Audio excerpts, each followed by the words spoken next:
Let me introduce Rob Richardson. Rob is as he says, is a software craftsman building web properties in ASP.NET and Node, React and Vue. He's a Microsoft MVP, published author, frequent speaker at conferences, user groups and community events, and a diligent teacher and student of high quality software development. You can find this and other talks at his website, which I think you'll see on his slides, and follow him on Twitter at Rob_Rich. Over to you, Rob. Please go.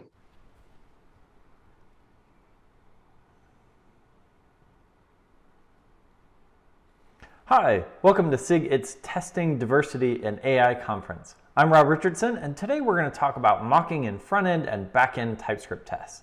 Now, TypeScript mocking is kind of interesting. Unlike JavaScript mocking, we do need to satisfy the interfaces. Here's the part where I tell you I am definitely going to post the slides on my site tonight. If you've ever been like I am chasing speakers, that's why I've posted the slides online already. Let's head there to robrich.org and take a look at the slides. robrich.org, click on presentations, and here's mocking in front-end and back-end TypeScript tests with the SIG Int Testing Diversity and AI Conference today. The slides and the code are online right now. Here's the code up in GitHub, and you can grab the content. We're going to focus mostly on back-end tests today, but we'll take a look at front-end tests a little bit too. So let's dig in. Now, when we take a look at TypeScript tests, first let's talk a little bit about TypeScript. TypeScript is really great at providing design time hints to help us be able to catch errors. Now that's interesting. Sometimes this does become a battle of wills where it's like, no, I know what this is supposed to be.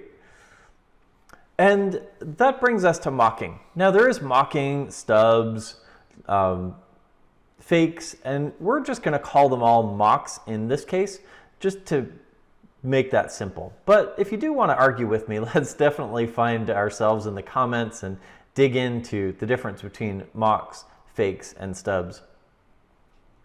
Now, the problem that mocking tries to solve is this. How do I test this thing without also testing that thing? Now, that thing may be an expensive dependency, maybe it's an API that costs us money, or maybe it's a database that is slow or needs to be set up in just a specific way.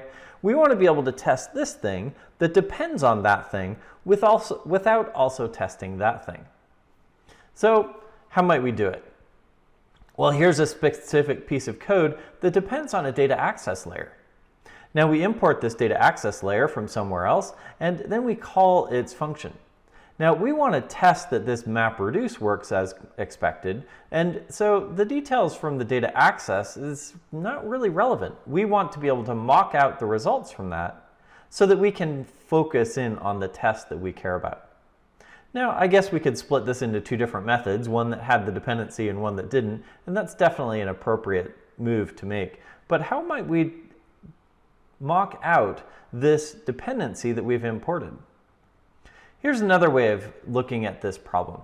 Now in this case, we have some big type, and that's just the content that we're passed in, and then we look at the end date and the start date. We want to validate that we're calculating this duration correctly, but we don't necessarily want to solve the entire big type dependency. We just want to focus on those pieces that we care about. Well, that's what we'll take a look at today, is being able to mock dependencies and parameters inside of TypeScript. Now we still need to satisfy the interface, and in particular, a lot of dependencies, mostly imported dependencies, are singletons. So we can't just fake out the IOC container like we might in some other languages. Now the interface only exists at design time. Once TypeScript is compiled into JavaScript, that interface is gone. So we can't exactly just reflect on a particular type and say, let's go satisfy the interface. We have to do this a little bit more intently. Now, TypeScript requires a full interface implementation, and we really only care about a few things. So how do we mock out our dependencies, our big objects, our parameters, without having to fulfill the entire interface? That'll be an interesting thing to look at. So scenarios where we may need to mock, the things that we've talked about so far. Now we may need to inject dependencies. This is a thing that happens mostly only in Angular, where Angular does have an IOC container. But the things that we'll need to hit in React, Vue, and other languages is that we need to fake imports, and we need to fake the other properties of parameters that we don't care about. Now we still need to satisfy the TypeScript interface so that the compiler works as expected, but we need to be able to mock out those things that we don't care about so that we can focus in on those things that we do care about. Now let's take a look at some various solutions that we might choose to look at. Now some of them work great in TypeScript, some of them may work better in JavaScript, and so let's explore each of them. Our first stop, let's cast it as any. Now the cool part about as any is then the TypeScript compiler leaves us alone and we can go back to the details of just focusing on the JavaScript. But if we're going to just ignore TypeScript, why don't we just code in JavaScript, not in TypeScript? So I would argue that just casting it as any to avoid needing to satisfy the TypeScript interface is probably not very helpful. We don't want to just pretend that TypeScript doesn't have types. If you're going to use any, use JavaScript. Don't use TypeScript. Next, let's take a look at monkey patching. Now, monkey patching is really popular in JavaScript because, well, we can just adjust a language, to adjust a dependency to be able to accomplish interesting things. So let's import Lodash and let's go grab the original random function and then let's fake it out with our specific implementation that may or may not focus in on the things that it does, but really give us predictable results. Now we mock out our dependencies so that we can take more control over its response. Now in this case, random would generate a random number, which is perfect. But in our test, we want to have predictable results. So we probably want it to be less random. So we'll implement some function that will return predictable results. And now we can import our library. Now we need to monkey patch this before we import it so that by the time the dependency is imported, it is already faked out.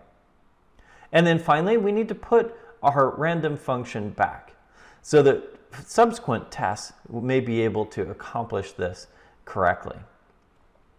So monkey patching. Now, we might choose to import it like this. Let's automatically spread the Lodash object and just grab random. But if our code under test does it this way, then when we go to replace random, we're replacing our local instance, not the instance inside that library. Since it's a singleton, we really need to import it this other way. We need to import the whole library and replace a particular function within that library. So in this case, this doesn't work because we're replacing our local copy, not the library that we're trying to replace. So monkey patching. It only works on global dependencies. We need to monkey patch before the library is used. Sometimes we can grab this before we call the function under test, but we may need to monkey patch before we even import the other library. It doesn't work if you spread on import, and since we may just go through the code and spread on our imports, then we probably need to document more carefully why that's not a good idea. And we need to focus on setting it back when we're done. We need to be a good net citizen and put our dependencies back in workable states, and don't let our mock travel farther than we expect. Now, let's take a look at another approach. Now, in this case, we're going to look at TS Automock. Now, TS Automock is great for being able to mock the rest of the interface. Pardon me. Now, in this case, we're passing in parameters into a method that we really don't care about, or we only care about portions of that. And that's where TS Automock comes in really handy. As you grab these slides from robrich.org, you can click through to this blue link to learn more about TS Automock. But let's take a look at it. Here's TS Automock, and we want to mock this request object. Now the request object has lots of properties, but we only care about a few. So we pass in the piece that we do care about, and now we're able to take control over that without having to specify the entire rest of the thing. Now, in this case, it returns to us a request that exactly matches Express's interface. TS_AutoMock mocks out all the rest of the properties so that it meets the interface. TS_AutoMock. It's great for being able to build mocks of large objects where we only care about a few things within our test. Now, it takes advantage of partial of t, where we can say that we only want to use a portion of this object as we pass it in. In particular, this object that we pass in is a partial of request. Now, it is a bit intense to set up TS_AutoMock, and we'll take a look at that today, but once you get it set up, you can pretty much just use it as is. TS_mock imports. Now, this is a great mechanism for being able to mock the imported libraries and satisfy the TypeScript interface. It is built on top of sign-on, so one of the things that sign-on does in a kind of awkward way is require you to cast everything back to the original type. It just creates a thing, but sign-on really wasn't built with TypeScript in mind, so it's a little bit awkward to use. Here's an example of using TS_mock imports. Now here, we want to be able to mock this dependency. Now notice that we're importing star as dep, so that we can be able to mock the various properties within that dependency, rather than just spreading this straight away. Now we're grabbing TS_mock imports and sign on. So now let's create this mock. So we'll say import mock.mock function. We'll pass in our dependency, the method we want to replace, and what we want that method to return when we're done. Then we need to make sure to, after each mock.restore, to make sure that we're putting our mocked dependency back after we're done. But the cool part is now that we have that mock, we can call our function, and our function will behave in a very predictable way. Now here's the part that I don't like, is that we have to cast it as a sign-on stub of the inargs and the return type, and yeah, that's a little messy. I wish that we could just say, hey, TS_mock imports, just do it. But sign-on knows nothing of TypeScript, so here we are. TS_mock imports. TS_mock imports is great for replacing the import statements. We need to swap in the fake before we use the method under test to make sure that our mock is in place, and we need to restore the original one after we're done. After each is a great solution for this. We must specify the same way that the file under test requires the import. So if we have a /path versus /path/index or a /path/index.js, we need to ensure that it is imported in exactly the same way so that TS_mock imports can mock that import as the other library is consumed. And we have to do that casting thing. I'm not really thrilled with that. Now let's take a look at an application that leverages both TS_mock imports and TS_AutoMock. Now the cool part about this application, it's here on this GitHub repository. We have a backend API and a front-end app. Let's take a look at this. Here's our app calling into our API, and our API keeps track of the leaderboard so that we can always maintain those scores. As we play this application and we see that X wins, then that increments 1 here. Perfect.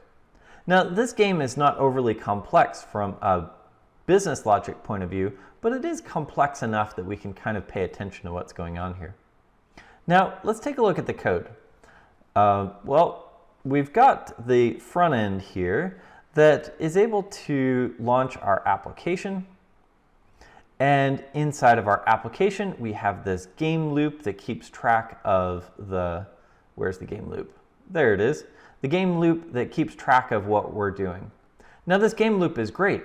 Here inside the application, we've got the player tiles and we've got our grid of X's and O's. We have that leaderboard, and each of these components then is able to render the content. Now, I'm not fetching the data here inside this leaderboard, I'm just displaying it. So that when I have component tests, I can just run these component tests against this, and I can just push the data in via props. So in this case, I don't need to mock these. Similar thing in the services tests here. We have check stalemate. Now, check stalemate is a service that will go validate this. So here in our tests, let's take a look at our unit tests. And check stalemate also doesn't need to mock dependencies because, well, we're just calling a service that doesn't have dependencies. That's perfect. We refactored our code to ensure that dependencies weren't necessary and we could just test our services and our components in isolation. Now, when we did test our components, we leveraged view test utils to be able to mount our component and then inject those props into place. But now here in our application, in our data, we go and reach into the backend API. We're going to get the API score, and when the game is over, we're going to post the API score telling us what player won. So let's take a look at that backend API. Now this backend API goes and gets the Redis instance so that we can keep track of those scores in a much more durable way. We have Docker Compose here in this project that will start up Redis to be able to keep track of the scores. So we go get the Redis app out of our Express application, and then we go get the scores out of our database. Now, on the off chance that our database hasn't ever been initialized, we have some default scores that we can use, 0 in all the places. Now we want to test this method. We have chosen to export this method as a specific method rather than just embedding it inside the router, and that allows our test to be able to leverage this. Trying to reach into the router to pull the method back out is a little intense. So we have named exports for each function, and our default export exports the router. But now we have a bunch of things in our test. We don't need to validate our data access. We don't need to validate how request works, but we do need to be able to mock these two things. So let's take a look at our test. Now our test uses TS automock and TS mock imports. I'll try to call out the differences as we get there. So let's start up our test. Now we want to set up our scores to make sure that we'll get the default when Redis returns null. So in the case that Redis is not established, we'll go get our defaults. So let's set up what Redis will return. And so let's call into get setup scores. Now in this case, we're using TS mock imports to be able to mock the score data function. Notice that we pulled that in as star as score data. Now we're going to be able to mock that get scores method to return the specific scores that we passed in. We do need to cast it as a sign-on stub, and it will return a score or undefined. Now in this case, we passed in what we wanted it to return, and so back here in our first test, we're going to say we want it to return undefined. Perfect. So if this one is going to return undefined, we'll be able to use our default score instead. Now default score comes from a different dependency, so let's mock that other dependency as well. Now we mock the default dependency, we're exporting default here, and we'll return the specific thing that we passed in. So the specific thing that we passed in this test is that default score should be these defaults. Here's the defaults. X is 5, O is 10, Ty is 15. Now I chose unique numbers there to make sure that I'm validating that the numbers get passed in correctly. We didn't transcribe a number as we were copying objects around, for instance. So now let's make a request. So I'm going to call into this get method, passing in request and response, and it will then call in and get the request and the response. But I need to be able to get Redis out of this Express app. Now I don't want to spin up a whole Express app, I just want to be able to mock this dependency. So let's take a look at how we might mock the request and the response. Now it does get a little bit hairy, so I moved it to its own method so that we could just focus on the business logic here. Let's take a look at that. Now this uses TS automock to be able to mock a very complex object. So I have a request, and I create a request. Here's a partial of t, and this is a partial of request. I need the app function to have a get method that returns this Redis mock. Now I chose to create a Redis mock here, Redis client mock. Now I don't care what Redis client does, I just need it to exist. So I'll return that, and this as partial request is perfect. It then creates a full request. Create auto mock will fill in the rest of the properties, and I now have a request that behaves exactly the way I want it to. I don't need to worry about what the Redis mock is going to do. That dependency is far away. Let's mock the response as well. I call into the JSON method here in my response, and so I want to be able to capture those results. So back here in our code, let's create a JSON function that will take in a body, and we'll call this onJSONBody method. Now this is just a method where I can return the results that were called to me. It's, shimming this callback. I'll make sure to return this as a response in case I wanted to chain this method. Now that's kind of a lot of work to be able to capture this. If I have set status or JSON or end, I'd probably need to mock each of those. And so in time, maybe I just want to create a collection of the 3 or 5 methods that I typically use and reach into my library to do that. Back here in our test, we now have a request and a response that we've mocked into place, and we can go grab the scores once they're modified. So we'll go call our get method, and now we're using the fake request that happens to have an app property that happens to have a get method that returns some mock result. Then we call in a get scores. Now we very specifically told get scores to return this null, this undefined instance, so we won't hit that, and instead go get the default score. The default score is right here, defaults, and so we'll see that we now validate that the score that we got, the one passed to res, is our default score. Excellent. Now we were able to use TS AutoMock and TS mock imports to be able to capture these two pieces. Now we mocked out the get function if Redis returned null. Let's look at a similar test where Redis should return content. We've set up our defaults exactly the same. We've set up our Redis scores, but now instead of undefined, we have XO and tie set to 1, 2, and 3.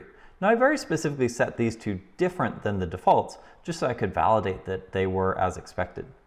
Let's set up our get scores, set up our score defaults, mock our request and response. We'll go call into that method, and now as we call into this method, now get scores returns results, and we never get to default score. That's what we're testing in this method. So we'll get our scores out of here, and we'll validate that our scores match our Redis scores, the ones that we pulled from this fake data access layer. Excellent. So now if we come here, we can we have tests for score get. We also have tests for score post, and we can see how they work really similar. Now in this case, we want to mock our request and response and also pass in some other details because, well, we're posting a body here, so it'll look ever so slightly different. So we also have tests for delete, and similarly, we want to mock the reset scores method and then call into the delete method. Now, the interesting thing that I didn't call out that we'll see here is I'm actually just calling into that method directly. I'm not calling in, this isn't an integration test that actually spins up Express. Rather, we just call straight into that method. Even in our get tests, we're just calling straight into that method. So we'll call straight into this method, passing in our fake request, our fake response, call into our fake Redis, and get the results back. That's cool. Now we probably also need an integration test to be able to validate that our method works in context, but we had validated that if scores get returned, we get them, and if scores aren't returned, we get the default.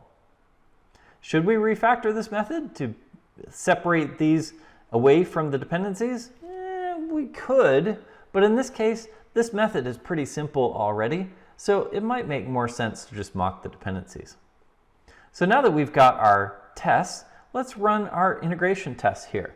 npm run test, and now we'll kick off our integration, our unit tests inside of our backend.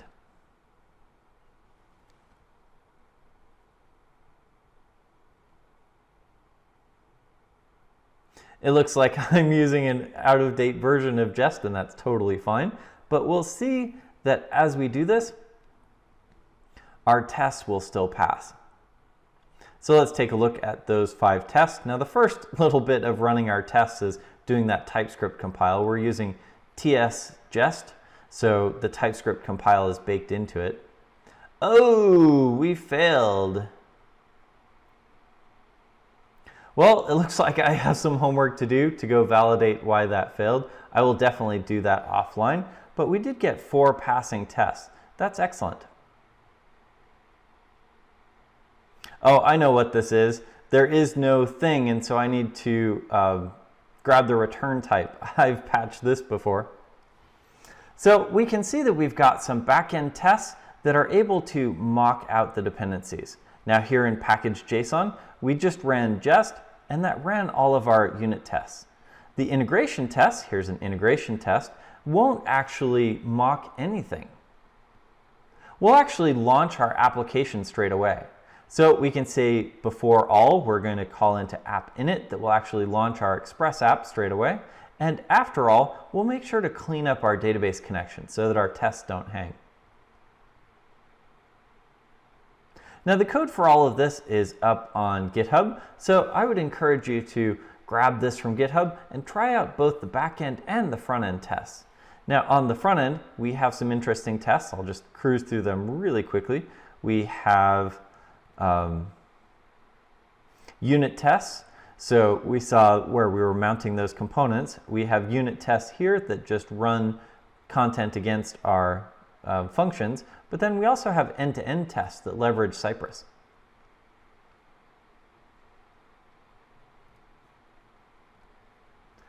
That was a lot of fun to be able to see our application run in context, and also to be able to see how we can mock both the imports and the extraneous parameters to our methods.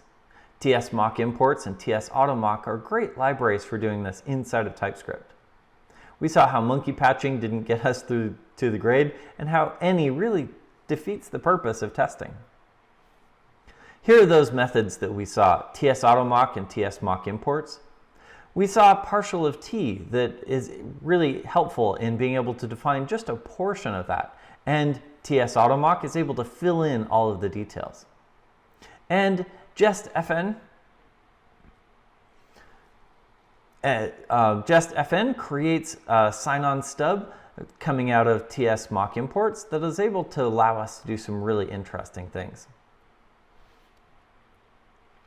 Mocking in TypeScript. Now, we do want to choose the right tool for the job, and I would argue that these might be good candidates to test that.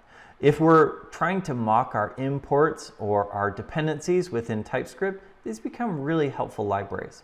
Taking a step back, the reason that we mock is to be able to focus on testing our dependencies without needing to test I misspoke. The focus of our test is testing our code without testing our dependencies, setting our dependencies in known valid states or invalid states so that we can see how the code under test is able to handle that. You can find this code and slides up on robrich.org, and I'll find you in that spot where the conference is designated for live Q&A. Thanks for joining us for the SIG-IST Testing Diversity and AI Conference. See you soon.